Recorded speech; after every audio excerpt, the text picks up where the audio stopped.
وأحسن منك لم تر قط عيني وأجمل منك لم تلد النساء خلقت مبرأ من كل عيب خلقت مبرأ من كل عيب كأنك قد خلقت كما تشاء كتاب أنزلناه إليك مبارك ليدبروا آياته وليتذكر أولو الألباب. یہ کتاب برکت والی ہے جسے ہم نے آپ کی طرف نازل فرمایا ہے تاکہ دانش مند لوگ اس کی آیتوں میں غور و فکر کریں اور نصیحت حاصل کریں. اللہم صلی علی سیدنا محمد وعلی آل سیدنا محمد بعدد کل ذرۃ مئۃ الف الف مرۃ. سامعین و ناظرین کرام، السلام علیکم ورحمۃ اللہ وبرکاتہ. سامعین کرام، سورہ فاطر آیت نمبر 43 سے 45 تک آج کا سبق ہے. آج کا موضوع کیا ہم اللہ تعالیٰ کے عذاب میں مبتلا ہیں؟ اس کے ساتھ سامعین کرام آج کے سبق کا آغاز کرتے ہیں. سب سے پہلے گزشتہ سبق کا اعادہ ہوگا. وَأَقْسَمُوا بِاللَّهِ جَهْدَ أَيْمَانِهِمْ لَئِن جَاءَهُمْ نَذِيرٌ لَيَكُونُنَّ أَهْدَى مِنْ إِحْدَى الْأُمَمِ فَلَمَّا جَاءَهُمْ نَذِيرٌ مَا زَادَهُمْ إِلَّا نُفُورًا. اور یہ لوگ اللہ کے ساتھ بڑی پختہ قسمیں کھایا کرتے تھے کہ اگر ان کے پاس کوئی ڈر سنانے والا آ جائے تو یہ ضرور ہر ایک امت سے بڑھ کر راہ راست پر ہوں گے. پھر جب ان کے پاس ڈر سنانے والے نبی آخر الزماں صلی اللہ علیہ وآلہ وسلم تشریف لے آئے تو اس سے ان کی حق سے بیزاری میں اضافہ ہی ہوا. سامعین کرام، سورہ فاطر آیت نمبر 43. گزشتہ سبق سے یہ سبق پیوستہ ہے، یعنی ایک ہی ربط ہے اس کا. اور گزشتہ سبق میں ہم نے یہ پڑھا تھا کہ مشرکین مکہ یہ حضور کی آمد سے پہلے کڑی قسمیں کھاتے تھے کہ اگر ہمارے پاس کوئی ڈرانے والا آیا تو ہم سب امتوں سے زیادہ ہدایت پہ ہو جائیں گے اور حق کو قبول کر لیں گے. لیکن جب ان کے پاس وہ ڈرانے والا آیا تو ان کی جو انکار تھا وہ اور بھی زیادہ ہو گیا، یعنی ان کے حق سے فرار میں اور بھی زیادہ ہو گیا. آج کا سبق استکباراً فی الارض، یہ زمین میں اور زیادہ تکبر کرنے لگے. وہ مکر السیئ، اور بری چالیں چلنے لگے. ولا یحیق المکر السیئ الا باہلہ، حالانکہ بری چالیں اپنے چلنے والے ہی کو لے بیٹھتی ہیں. فہل ینظرون، اب یہ کس چیز کا انتظار کر رہے ہیں؟ کیا اس چیز کا انتظار کر رہے ہیں الا سنت الاولین، جو اللہ تعالیٰ کا گزشتہ قوموں کے ساتھ طریقہ رہا ہے کہ وہ ان سے برتا جائے. فلن تجد لسنت اللہ تبدیلا، تو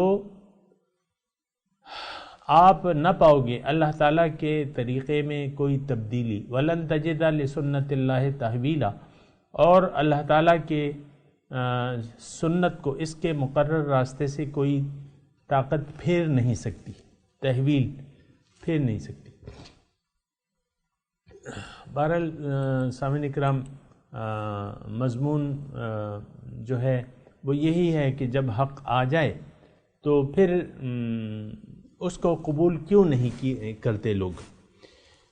یعنی جب ڈرانے والا آتا ہے تو اس کی بات پہ کان کیوں نہیں دھرتے، اور اس کے بتائے ہوئے طریقے کے مطابق زندگی کیوں نہیں گزارتے، ہدایت کو قبول کیوں نہیں کرتے حقیقی طور پہ. یہ سارے حالات سامعین کرام آج پائے جاتے ہیں. ہم لوگ بھی حق کو قبول کرنے سے عملاً انکاری ہیں، یعنی اللہ کو اپنی منزل بنانے کے لیے کوئی تیار نہیں ہے. پھر اپنی جو دنیا کو یعنی ترجیح کے حساب سے غیر مؤخر کرنے کے لیے کوئی تیار نہیں ہے. یعنی ہونا یہ چاہیے کہ ہم باطنی زندگی کو ظاہری زندگی پر ترجیح دیں، یعنی باطن کے لیے کام کریں، باطن کو مقصود بنا لیں، کیونکہ ہمارا اصل جو ہے وہ تو باطن ہے، اور ہم نے جانا ہے باطنی دنیا میں، قبر کی دنیا ہے، پھر جو بھی ہے. اور پیغمبر ہمیں دعوت دیتا ہے باطن کی طرف، اللہ کی طرف. تو بہرحال اس کی بات ہو رہی تھی سامعین کرام. آج جو ہم نے پہلا لفظ پڑھا ہے استکباراً فی الارض کا پڑھا ہے کہ وہ تکبر کی روش انہوں نے اختیار کر لی، یعنی ان کا تکبر جو ہے وہ زمین میں اور زیادہ استکبار کرنے لگے. تکبر کیا ہوتا ہے سامعین کرام؟ تھوڑا سا یہ غور کریں. حالانکہ یہ تکبر کرنے والے جو ہیں، قرآن کی آیت سے یہ ثابت ہے کہ متکبرین جو ہے وہ دوزخ کا ایندھن بنیں گے. یہ بات اچھے طریقے سے نوٹ کر لیں. اب تکبر کیا ہے اس کو بھی ذرا سمجھیں. ہمارے ذہن میں تو تکبر کا ایک خاص معنی ہے، اور وہ میں ایک محدود معنی ہے. تکبر جو ہے سامعین کرام یہ ہے کہ آپ حق کے مقابلے میں اپنی خواہش، اللہ کے مقابلے میں اپنی خواہشات کو ترجیح دے دیں. یہ تکبر ہے. دیکھیں میں آپ کو بتاؤں، شیطان سے جب مکالمہ ہو رہا تھا اللہ تعالیٰ کا، اور جس ٹولی کو اللہ تعالیٰ نے حکم سجدہ دیا وہ فرشتوں کی تھی بے شک، اور یہ بھی وہاں بیٹھا تھا اپنی یعنی عبادت کی وجہ سے جو بھی تھا. تو ظاہر ہے کہ وہ ٹولی تمام کو حکم تھا، اس نے جو ہے انکار کر دیا حکم سجدہ کو ماننے سے. تو فاستکبر کے لفظ آتے ہیں قرآن میں، فاستکبر وکان من الغاوین یا کافرین جو بھی ہے، انہوں نے تکبر اختیار کر لیا. تو تکبر کیا ہے؟ استکبرتا، یہ باقاعدہ الفاظ ہیں، یعنی حکم ماننے سے انکار تکبر ہوتا ہے. تکبر کیا؟ اپنے آپ کو بڑا جاننا. اور ظاہر ہے کہ اللہ تعالی ہمارا خالق اور مالک ہے اور حاکم اعلیٰ بھی ہے، یعنی اس کا ماننا اس کا کہنا ماننا ہم پہ واجب ہے. اگر کوئی شخص اللہ تعالیٰ کا کہنا نہیں مانتا، اس کا مطلب یہ ہے کہ یہ تکبر میں مبتلا ہے، یہ اپنی خواہشات کو ترجیح دے دیتا ہے. اور یہ اچھے طریقے سے سامعین کرام میں اس پہ زیادہ طویل بات نہیں کرنا چاہتا، لیکن آپ کو ضرور معلوم ہونا چاہیے کہ اصل تکبر کیا ہے. دیکھیں میں آپ کو دوبارہ بتا رہا ہوں، تکبر کی ایک روش ہوتی ہے. دیکھیں گناہ الگ چیز ہے، غلطی الگ چیز ہے، اور تکبر جو ہے یہ ایک الگ چیز ہے. گناہ تو یہ ہے کہ آپ حق پہ ایمان لے آئے، اللہ پہ ایمان لے آئے، اللہ کو اپنی منزل بنا لیا، اللہ کے راستے پر چل پڑے. اگر بیچ راستے چلتے آپ کو کوئی کہیں نفسانی خواہشات کا غلبہ ہو جاتا ہے، غلطی ہو جاتی ہے، اس کو کہتے ہیں گناہ. لیکن مومن کی عادت اور روش یہ ہے کہ وَلَمْ يُسِرُّوا عَلَى مَا فَعَلُوا وَهُمْ يَعْلَمُونَ، کہ جب ان سے کوئی غلطی آ جائے تو اس پہ اصرار نہیں کرتے. وَلَمْ يُسِرُّوا عَلَى مَا فَعَلُوا، یہ میں واضح طور پہ آپ کو بتا رہا ہوں. مومن کی صفت یہ ہے کہ وہ گناہ پہ اصرار نہیں کرتا. گناہ ہو جاتا ہے، معافی مانگ لیتا ہے، توبہ تائب ہو جاتا ہے. تو لیکن تکبر یہ ہے کہ آپ گناہ پر اصرار کرنے لگے، آپ گناہ کو کرنے لگیں، اس میں مبتلا ہو جائیں اور اسی کو حق جانیں، یعنی گناہ کو جائز جانیں. اور تو یہ تکبر ہے، یہ اپنے آپ کو یعنی بڑا سمجھنا ہے، اور یہ تکبر ہے. اور تکبر کرنے والوں کا انجام جو ہے وہ جہنم ہے. یہ بات اچھے طریقے سے نوٹ کر لیں، قرآن کی بات ہے. تو ہم آج ہم اپنے اس میں دیکھتے ہیں، یعنی اپنا اگر مطالعہ ہم کرتے ہیں تو یہ تکبر پر ہم لوگ بھی آمادہ ہو گئے، یعنی حق سے ہم نے انکار کر دیا ہے اور ظاہر دنیا کو مقصود حیات بنا لیا ہے۔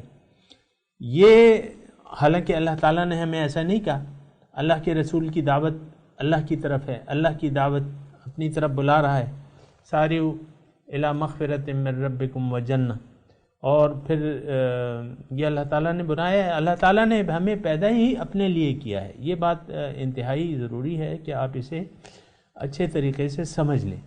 اللہ تعالیٰ نے ہمیں اپنے لیے پیدا کیا ہے۔ ہماری معراج کیا ہے؟ اللہ، قرب الہی، ملاقات، دیدار، یہ ہماری معراج ہے سامنے کرام۔ جنت کیا ہے؟ اللہ سے ملاقات، اس کے دیدار اور اس کے قرب کا دوسرا نام کیا ہے؟ جنت۔ بہرحال تکبر یہ ہے کہ آپ اللہ کے حکم کو نظر انداز کر کے اپنی خواہشات نفس کو اپنا خدا بنا لیں، یہ تکبر ہے سامنے کرام۔ اچھا، مشرکین مکہ جو آیات کا شان نزول ہے اس کی طرف چلتے ہیں۔ مشرکین مکہ کیا تھے؟ انہوں نے ظاہر کو باطن پہ ترجیح دے دی تھی، پھر اللہ تعالیٰ کے احکامات کو نظر انداز کر دیا تھا، اپنی شریعت بنا لی تھی۔ آپ دیکھیں خانہ کعبہ کا حج یعنی وہ برہنہ کرتے تھے، پھر مختلف جانوروں میں حلال اور حرام، پھر یہ باطل معبودوں کی تصویریں اور بت بنا کے رکھ دیے تھے، خانہ کعبہ میں رکھ دیے تھے۔ یہ جہالت تھی۔ بہرحال تو انہوں نے اپنی شریعت بنا لی تھی۔ وہ حضور صلی اللہ علیہ وسلم جب تشریف لائے نا، انہوں نے وہ یہ کہتے تھے کہ یہ تو صابی ہو گئے، بے دین ہو گئے۔ باہر سے جو قافلے یا افراد آتے ان کو یہ کہتے بھئی فلاں شخص کی بات نہ ماننا، وہ بے دین ہو گیا ہے۔ تو بہرحال استکباراً فی الارض پہ میں بات کر رہا ہوں، میں صرف یہ کہہ رہا ہوں کہ سامعین کرام یہ چیز ہم میں بھی پائی جاتی ہے۔ زمین میں ہم تکبر، یعنی ہم نے اپنی من چاہی زندگی گزارنا شروع کر دی ہے، اور من چاہے منزل ہیں، مقاصد ہیں، بلکہ میں اگر واضح طور پہ کہوں کہ ظاہر دنیا کو ہم نے اپنی منزل قرار دے دیا ہے، اور اللہ تعالیٰ کو ہم اپنی منزل قرار دینے کے لیے عملاً تیار نہیں ہیں۔ یہ عمل میں لفظ اس لیے کہتا ہوں کہ ہم ادھر کلمہ بھی پڑھ رہے ہیں زبان سے، لیکن زبان سے کہہ بھی دیا لا الہ تو کیا حاصل، دل و نگاہ جو مسلمان نہیں تو کچھ بھی نہیں۔ استکباراً فی الارض ومکر السیء، اور بری چالیں چلنے لگے، بری باری چالیں چلنے لگے۔ شان نزول کے حساب سے جس وقت قرآن نازل ہو رہا تھا اس وقت اگر ہم دیکھیں تو جب حضور صلی اللہ علیہ وسلم تشریف لائے اور اہل مکہ پر ان کی حقیقت بالکل واضح تھی، یہ میں آپ کو صحیح طور پہ بتا رہا ہوں، کسی کو شک نہیں تھا کہ یہ اللہ کے رسول ہیں۔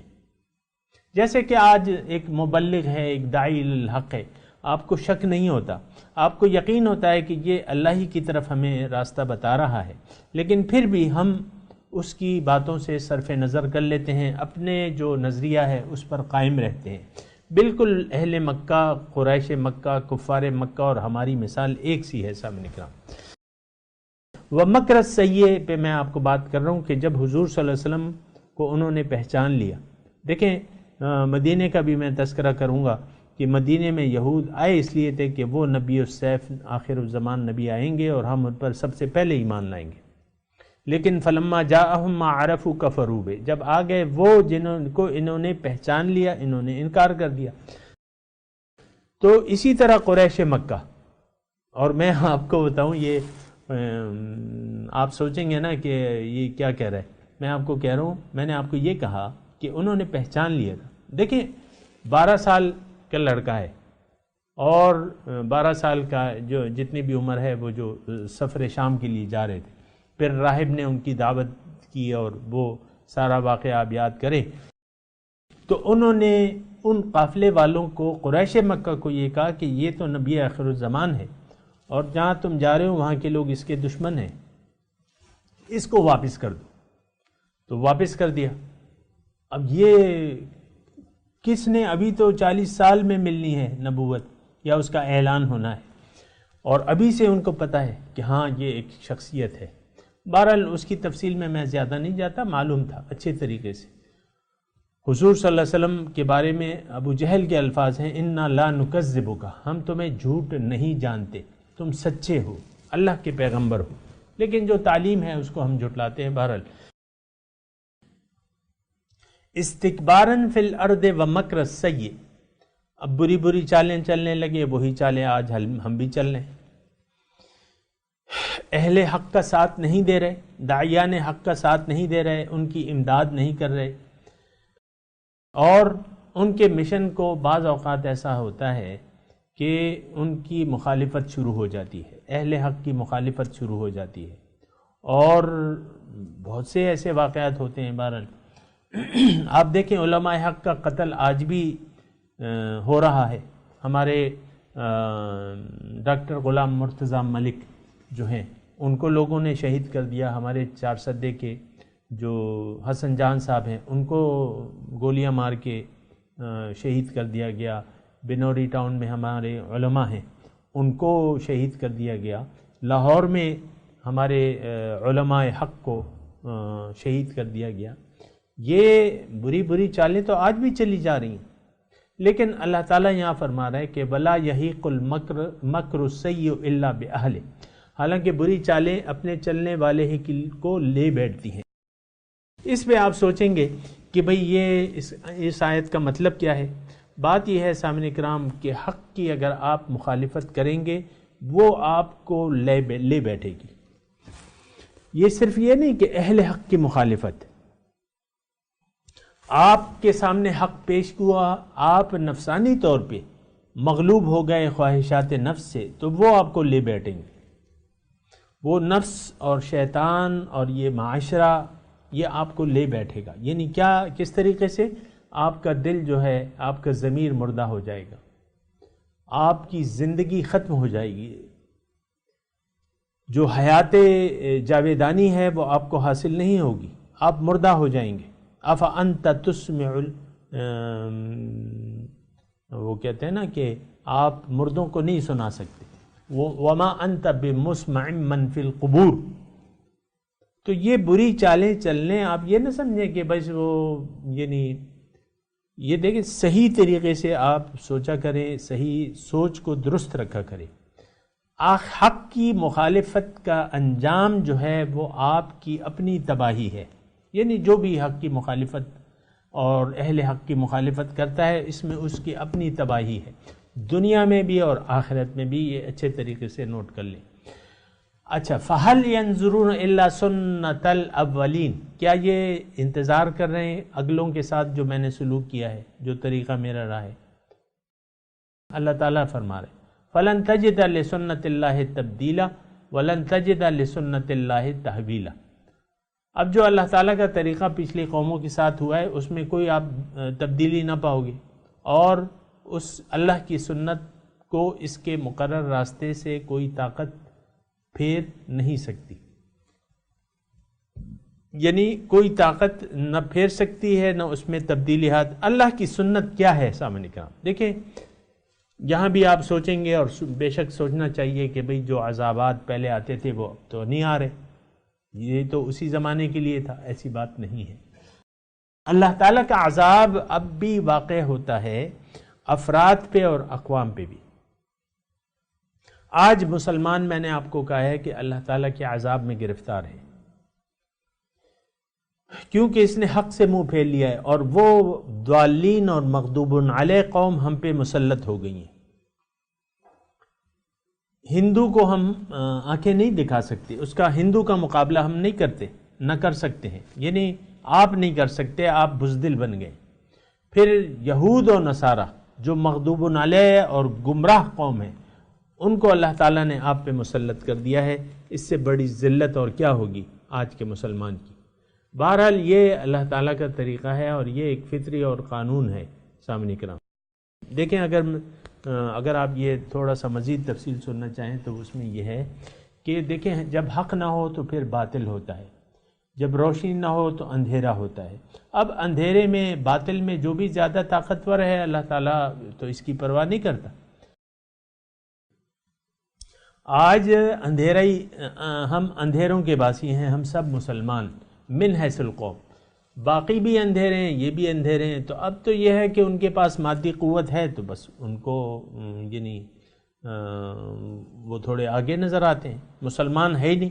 جب مسلمان ہوگا تو اللہ تعالیٰ کا وعدہ ہے کہ وَأَنْتُمُ الْأَعْلَوْنَ إِن كُنتُم مُؤْمِنِينَ، تم ہی غالب ہوگی اگر تم مومن. تو بہرحال استکباراً فی الارض، یہ زمین میں اور زیادہ تکبر کرنے لگے. وَمَكْرَ السَّيِّئِ، اور بری چالیں چلنے لگے. وَلَا يَحِيقُ الْمَكْرُ السَّيِّئُ إِلَّا بِأَهْلِهِ، اور بری چالیں اپنے چلنے والے کو ہی لے بیٹھتی ہیں. فَهَلْ يَنظُرُونَ، کیا یہ انتظار نہیں کرتے، إِلَّا سُنَّةُ الْأَوَّلِينَ، لیکن اگلوں کی سنت اور طریقہ. فَلَن تَجِدَ لِسُنَّةِ اللَّهِ تَبْدِيلًا، اور تم نہ پاؤ گے اللہ تعالیٰ کے سنت میں کوئی تبدیلی اور نہ اس میں کوئی تحویل، یعنی وہ اس میں تبدیلی نہیں ہو سکتی، کوئی طاقت اس کو پھیر نہیں سکتی. اگلی آیت، افلم یسیروا فی الارض، کیا یہ لوگ سیر نہیں کرتے زمین میں، یعنی فینظروا، بس یہ دیکھیں کیف کان عاقبۃ الذین من قبلہم، کیا ہوا انجام ان لوگوں کا جو ان سے پہلے تھے. کانوا اشد منہم قوہ، وہ زیادہ شدید تھے ان سے قوت میں. ما کان اللہ لیعجزہ من شیء فی السماوات والارض، پھر اللہ تعالیٰ کو کوئی چیز عاجز کرنے والی نہیں ہے. وما کان اللہ، اللہ ایسا نہیں ہے لیعجزہ، کہ اسے کوئی چیز عاجز کر دے، کوئی بھی چیز، من شیء، کوئی بھی چیز، فی السماوات والارض، زمین و آسمان میں. انہ کان علیما قدیرا، بے شک وہ عالم ہے، سب کچھ جانتا ہے اور قادر ہے، ہر چیز پر قادر ہے. تو بہرحال سامعین کرام، ایک آیت کا تو ہم نے غور و فکر کیا ہے. یہ دوسری جو آیت ہے، افلم یسیروا فی الارض، یعنی گزشتہ قوموں کے احوال سے سبق لینا چاہیے. اس میں یعنی اس میں مضمون یہ ہے، اس آیت کا مضمون یہ ہے کہ گزشتہ جو بھی اقوام تھیں، اور یقیناً اللہ تعالیٰ فرما رہے کانوا اشد منہم قوہ، وہ زیادہ یعنی سخت تھی ان سے قوت میں، یعنی زیادہ قوت تھی. یہ قریش مکہ تو ایک قبیلہ تھا یا ایک وہ تھا، اور ان کی کوئی ایسی باقاعدہ حکومت نہیں تھی، یعنی بنسبت فرعون کے، فرعون کی اپنی ایک حکومت تھی اور اللہ تعالیٰ نے اس کو غرق کر دیا. اسی طرح قوم سمود تھی، قوم عاد تھی، یہ ساری یعنی ایسی قوت کے اللہ تعالیٰ نے ان کو قوت دی تھی. تو ان کے مقابلے میں ان کی ایسی حیثیت نہیں تھی. کانوا اشد منہم قوہ، لیکن اللہ تعالیٰ یہاں فرما رہے وما کان اللہ لیعجزہ من شیء فی السماوات والارض، اللہ تعالیٰ کا جب فیصلہ آتا ہے تو کوئی چیز اس کو روک نہیں سکتی، اس کو عاجز نہیں کر سکتی اللہ تعالیٰ. یعنی کیا مطلب؟ دیکھیں، مطلب اس کا یہ ہے کہ قرآنی اللہ تعالیٰ کے جو قوانین ہیں کسی قوم کی ہدایت کے یا گمراہی کے، یہ اٹل ہیں. ہم تو اس طریقے سے سوچتے بھی نہیں ہیں اور نہ سوچنا چاہتے ہیں، نہ ایسا کوئی وہ طریقہ ہے. تو یہ ہے کہ اللہ تعالیٰ کے جو قوانین ہیں ہدایت اور گمراہی کے، وہ اور جو عذاب اور ثواب کے ہیں وہ، اقوام پہ اور افراد پہ جو ہیں وہ، یہ سارے اٹل ہیں اور اللہ تعالیٰ کے فیصلوں میں تبدیلی نہیں ہو سکتی. مگر مطلب یہ ہے، میں مثال کے طور پہ آپ کو عرض کرتا ہوں، اگر ہدایت کو آپ نے قبول کرنے سے انکار کر دیا تو اب اس کا ریئیکشن کیا ہوگا؟ قانون خداوندی کیا ہے کہ آپ کے دل پہ کالے داغ لگنے شروع ہو جائیں گے. ایسا ہوگا کہ پھر آپ کا دل کالا سیاہ ہو جائے گا اور اس پہ مہر لگا دی جائے گی اور اس کو زنگ لگ جائے گا. یہ قوانین خداوندی ہیں. تو قانون خداوندی بدلتا نہیں ہے. پھر یہ ساری تفصیلات میں بتا بھی چکا ہوں آپ کو. بہرحال ہر چیز کو اللہ تعالیٰ جانتا ہے اور قادر ہے. اب یہ ہے نا کہ اگر کوئی حق کا انکار کرے، جو اگلا مضمون آ رہا ہے تو وہ یہ ہے یعنی مشرکین مکہ بھی جلدی مچاتے، وَيَقُولُونَ مَتَىٰ هَٰذَا الْوَعْدُ إِن كُنتُمْ صَادِقِينَ، یہ کہتے ہیں کہ کب ہوگا وہ وعدہ اگر تم سچے ہو۔ تو اللہ تعالیٰ کا قانون مہلت کا ہے۔ اللہ تعالیٰ اس آیت میں فرما رہے ہیں، پہلے لفظی ترجمہ سن لیں، وَلَوْ يُؤَاخِذُ اللَّهُ النَّاسَ بِمَا كَسَبُوا مَا تَرَكَ عَلَىٰ ظَهْرِهَا مِن دَابَّةٍ۔ وَلَوْ يُؤَاخِذُ اللَّهُ، اگر اللہ تعالیٰ پکڑ کرتا لوگوں کی بسبب ان کے اعمال کے، یعنی پکڑ میں جلدی کرتا، تو اس زمین پر کوئی جاندار نہ رہتا، وَلَٰكِن يُؤَخِّرُهُمْ إِلَىٰ أَجَلٍ مُّسَمًّى، لیکن اللہ تعالیٰ انہیں ڈھیل دیتا ہے ایک معین وقت تک کے لیے۔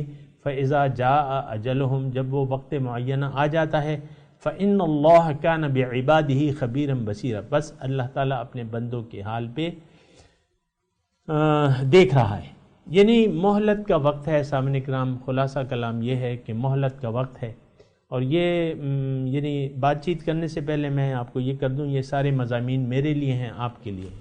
اگر میں یا آپ یا کوئی بھی حق کو قبول کرنے سے انکار کرتا ہے تو مہلت تو ہے، لیکن اس کے بعد جو ہے، یعنی مہلت کے بعد اللہ تعالیٰ کی پکڑ جو ہے لازمی ہے، اور جب پکڑ آ جائے تو پھر کوئی وقت نہ آگے ہوتا ہے۔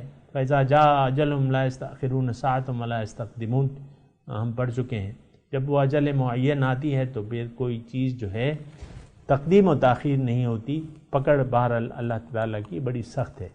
میں تلاوت کرتا ہوں، اور آج جو ہے ترجمہ جو ہے آپ سنا دیجئے گا، کیونکہ مضمون طویل ہے، وقت کم ہے۔ اعوذ باللہ من الشیطان الرجیم، بسم اللہ الرحمن الرحیم۔ استکباراً فی الارض، انہوں نے تکبر کی راہ اختیار کی زمین میں، ومکر السیئ، اور بری چالیں چلی، ولا یحیق المکر السیئ الا باہلہ، اور حالانکہ بری چالیں اپنے چلنے والوں کو ہی لے بیٹھتی ہیں۔ فَهَلْ يَنظُرُونَ إِلَّا سُنَّتَ الْأَوَّلِينَ، کیا یہ انتظار کر رہے ہیں پچھلی قوموں کے ساتھ جو اللہ تعالیٰ کا طریقہ ہے اس کا انتظار کر رہے ہیں؟ تو فَلَن تَجِدَ لِسُنَّتِ اللَّهِ تَبْدِيلًا، یہی بات ہے تو تم اللہ تعالیٰ کے طریقے میں ہرگز کوئی تبدیلی نہیں پاؤ گے۔ وَلَن تَجِدَ لِسُنَّتِ اللَّهِ تَحْوِيلًا، اور تم اللہ تعالیٰ کی سنت اور نہ کبھی تم دیکھو گے کہ اللہ تعالیٰ کی سنت کو اس کے مقرر راستے سے کوئی طاقت پھیر سکتی ہے۔ اولم یسیروا فی الارض، کیا یہ زمین میں کبھی چلے پھرے نہیں؟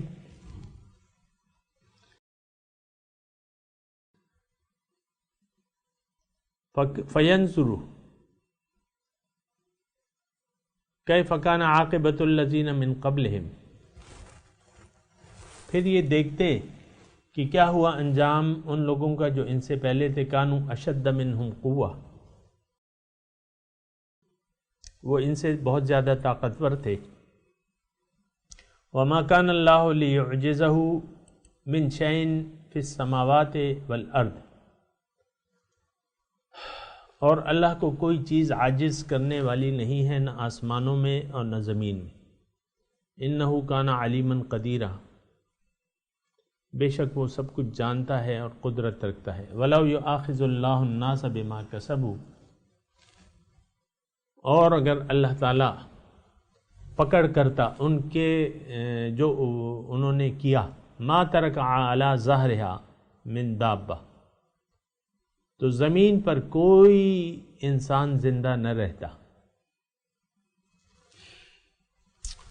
وَلَكِنْ يُؤَخِّرُهُمْ إِلَىٰ أَجَلٍ مُّسَمًّى، لیکن وہ انہیں ایک مقرر وقت تک کے لیے مہلت دے رہا ہے۔ فَإِذَا جَاءَ أَجَلُهُمْ فَإِنَّ اللَّهَ كَانَ بِعِبَادِهِ بَصِيرًا، جب وہ مقرر وقت آ جائے گا، پورا ہو جائے گا، تو اللہ تعالیٰ اپنے بندوں کو دیکھ لے گا۔ سامعین کرام، اب ان آیات کی تلاوت اور ترجمہ سنتے ہیں۔ استكبارا في الأرض ومكر السيء ولا يحيق المكر السيء إلا بأهله فهل ينظرون إلا سنة الأولين فلن تجد لسنة الله تبديلا ولن تجد لسنة الله تحويلا. Priding themselves on earth and scheming evil. But evil scheming overwhelms none but its authors. Do they expect anything but the precedent of the ancients? You will not find any change in God's practice, and you will not find any substitute to God's practice. أَوَلَمْ يَسِيرُوا فِي الْأَرْضِ فَيَنظُرُوا كَيْفَ كَانَ عَاقِبَةُ الَّذِينَ مِنْ قَبْلِهِمْ وَكَانُوا أَشَدَّ مِنْهُمْ قُوَّةً وَمَا كَانَ اللَّهُ لِيُعْجِزَهُ مِنْ شَيْءٍ فِي السَّمَاوَاتِ وَلَا فِي الْأَرْضِ إِنَّهُ كَانَ عَلِيمًا قَدِيرًا. Have they not journeyed in the land and observed the fate of those who preceded them? They were superior to them in strength. But nothing can defeat God in the heavens or on earth. He is indeed omniscient and omnipotent. وَلَوْ يُؤَاخِذُ اللَّهُ النَّاسَ بِمَا كَسَبُوا مَا تَرَكَ عَلَى ظَهْرِهَا مِن دَابَّةٍ ولكن يؤخرهم إلى أجل مسمى فإذا جاء أجلهم فإن الله كان بعباده بصيرا. If God were to punish the people for what they have earned, He would not leave a single living creature on its surface, but He defers them until a stated time. Then, when their time has arrived, God is observant of His creatures. اس کے ساتھ ہی آج کے درس کا وقت اختتام کو پہنچا. انشاءاللہ اگلے درس میں ملاقات ہوگی. وآخر دعوانا ان الحمدللہ رب العالمین. والسلام علیکم ورحمۃ اللہ وبرکاتہ.